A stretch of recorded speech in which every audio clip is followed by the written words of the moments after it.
মারা গেলে মারা যাবে, কিন্তু দেশকে স্বাধীন করে আসতে হবে। আমাদের স্বাধীনতা আমাদের তখনই আসবে যখন আমরা মৌলিক অধিকার হিসাবে যখন আমরা ভোটের অধিকারটা পাবো। 4 তারিখে যখন আমি বের হচ্ছিলাম, তখন আমি বাসার থেকে অলমোস্ট অনেকের থেকে বিদায় নিয়ে বের হয়েছে, কারণ আমি জানি না আমি কি ওই দিন আর বাসায় ফেরত যেতে পারবো নাকি পারবো না।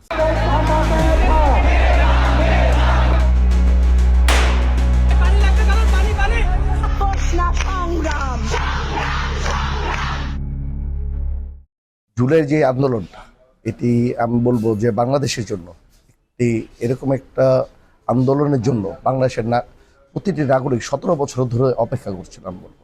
কারণ এটা একদিনে হয় না, এটা একটা বিস্ফোরণ হয়েছে। এটা বিভিন্ন দিনের সংগ্রামের পরে আস্তে আস্তে করে এই জুলাইতে সব জনগণ, মানুষ সবাই তার পরিবারের, তার বাচ্চাকে দিয়ে দিয়েছে মরণ, মানে মারা গেলে মারা যাবে, কিন্তু দেশকে স্বাধীন করে আসতে হবে, এরকম ওয়েতে তাদের পাঠিয়ে দিয়েছে। আসলে এটা বাংলাদেশের যেভাবে করে নাগরিক অধিকার, আপনি ভোটারের অধিকার বলেন অথবা নাগরিক অধিকার, মানুষ একটাই স্বচ্ছন্দে বের হবে অথবা কিছু করবে, কোনো কিছু করার মতো উপায় ছিল না। আস্তে আস্তে করে মানুষের এই বিস্ফোরণটা হয়েছে। এই বিস্ফোরণের মাধ্যমে একটা জিনিস দেখা দিয়ে গেছে যে অন্যায় যদি কেউ করে, এটা টুডে অ্যান্ড টুমরো তার এটা শাস্তির আওতায় আসতেই হয়। আমি বলবো যে যেই সরকার আজকে যেই ধরনের কাজটা করে গেছে, তাকে বাংলাদেশের মাটিতে এনে যাদের শাস্তির আওতায় যাদের নিয়ে আসে। আর জুলের যে স্মৃতির কথাগুলি আপনারা বলছেন, জুলের স্মৃতিটা আসলে আমরা যখন প্রথম আস্তে আস্তে করে ছাত্রদের সাথে, ইভেন আমাদের দলীয় যারা আছে তাদের সাথে বসে যখন আমরা শুরু করলাম, তখন প্রথমে মিছিলটা ছোট আকারে ধারণ হয়েছিল, আস্তে আস্তে করে এটা বড় আকার হয়েছে। আমরা যদি দেখি আজকে সারা বাংলাদেশের সবচেয়ে বড় আন্দোলন হয়েছিল ঢাকা চট্টগ্রাম রোডে অথবা নারায়ণগঞ্জ ওয়াইজে আমাদের এই আন্দোলনটা হয়েছে। এখানে কয়শো লোক মারা গেছে, এবং কত হাজার লোক মারা গেছে এটা আমরা বলতে পারছি না। একটা সময় ছিল হেলিকপ্টার দিয়ে গুলি করছে, কিন্তু তারপরও আমাদের নেতাকর্মীরা অথবা ছাত্ররা, জনগণরা রাস্তা ছেড়ে যায় না, কারণ তাদের একটা কথা ছিল যে আমরা মরতে রাজি, কিন্তু সরকারকে পতন আমরা দেখতে চাই। আজকে এত আন্দোলনের পরেও আমি বলবো যে আমাদের দেশটা ওইভাবে করে স্বাধীন হয়নি। কারণ আমাদের স্বাধীনতা আমাদের তখনই আসবে যখন আমরা মৌলিক অধিকার হিসাবে যখন আমরা ভোটের অধিকারটা পাবো।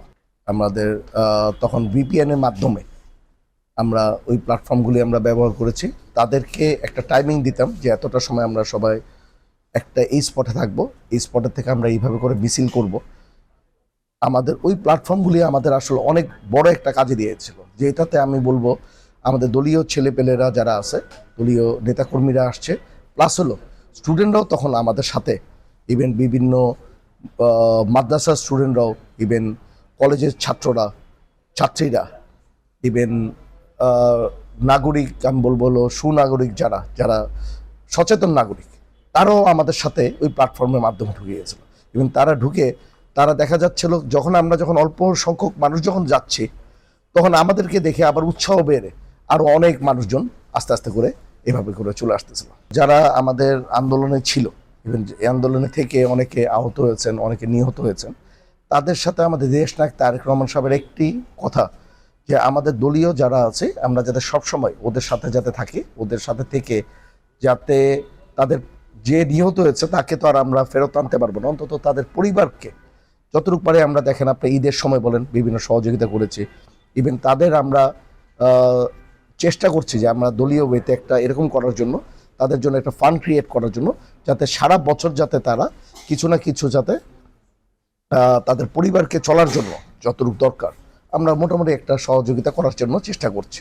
আর যারা আহত হয়েছে তাদের চিকিৎসার জন্য আমাদের দলীয় ওয়েতে একটা সুন্দর করে আপনাকে দেখবেন একটা সেলের মতো করা হয়েছে, এবং গেলে তাদের যতটুকু চিকিৎসার দরকার, ইভেন উইদাউট এনি মানি তাদেরকে চিকিৎসার জন্য আমাদের দলীয় ওয়েতে আমরা সবসময় এটা চেষ্টা করি যাতে তাকে সুচিকিৎসাটা যাতে আমরা করে ফেলতে পারি। অনেক সময় প্রেজেন্ট হয়েছে, বিভিন্ন মানুষ দেখেছে। অবশ্য আমি বলবো যে লাস্টের দিকে আমি একদম পুরোপুরি ফোকাসে চলে আসছিলাম, কারণ আমি দেখতেছি যে আমি ফোকাসে আসলে আরও অনেক মানুষ একসাথে আরও হচ্ছে, এটার জন্য আমি লাস্টের দিকে আমি ফোকাসে চলে আসছিলাম।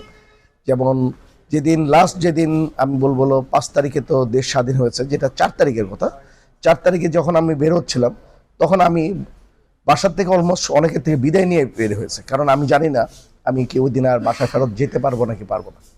কিন্তু তারপরে দলের কাজের জন্য, দেশের কাজের জন্য ওই জানকে বাজি রেখে আমি ফিল্ডে নেমে গেছি। তবে একটা জিনিস কি, যখন নারায়ণগঞ্জের শহরে যখন আমি এসেছি, তখন অনেক আমাদের নেতাকর্মী বলেন, অনেক নর্মাল জনগণ বলেন, সবাই মিলে তাদের একটা মনের যে আশাটা ছিল, তারা বুঝাচ্ছে যে ওরা চাচ্ছে ওই দিনই সরকারকে নামিয়ে ফেলার জন্য। অনেক তাদের মনের আগ্রহটা এরকম ছিল।